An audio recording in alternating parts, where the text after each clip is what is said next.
आश्रम में पड़ गया और नाव में लता आदि को देकर मूर्छित होकर पृथ्वी पर सिर पटकने लगा। सचेत होने के पर बड़े पुत्र चिंतित हो गया। तब उसने अपने दामाद से कहा कि आप शोक क्यों कर रहे हो? यह श्राप तो हमें विष्णु भगवान ने दे दिया है। इस स्थिति में हमको वहीं जाना चाहिए, अतः उन्हीं की शरण में हमें जाना चाहिए। वही मन की इच्छा को पूर्ण करने वाले होते हैं। तब जामात की बात सुनकर साधु उनके पास गया और विष्णु भगवान को प्रणाम किया और आदर पूर्वक कहने लगा कि हे प्रभु, मैंने जो आपके सम्मुख असत्य वचन कहे थे, जो झूठे वचन कहे थे, आप मेरे उस अपराध को क्षमा कर दीजिए। ऐसा कहता हुआ विष्णु से रोता हुआ देखकर विष्णु भगवान ने कहा कि हे मूर्ख, तुम रो मत, मेरी बात सुन।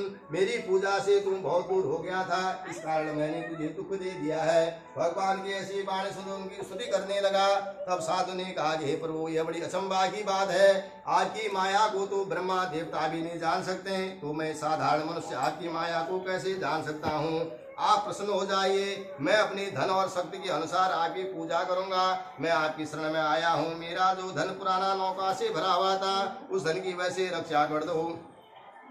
तब भगवान हरि ने अभिष्ट प्रदान करने के लिए अंतर ध्यान होगी। इसके बाद वो साधु नौका में चढ़ा और धन दान से परिपूर्ण देकर सत्य कृपा से हमारी मनोकामना सिद्ध हो गई है, ऐसा कहकर अपने परिवार जनों के साथ भगवान की विधिवत पूजा की और सत्यनारायण भगवान की पूजा से अंश से परिपूर्ण हो गया और नाव को यत्र पूर्वक संभाल कर अपने देश के लिए चल दिया।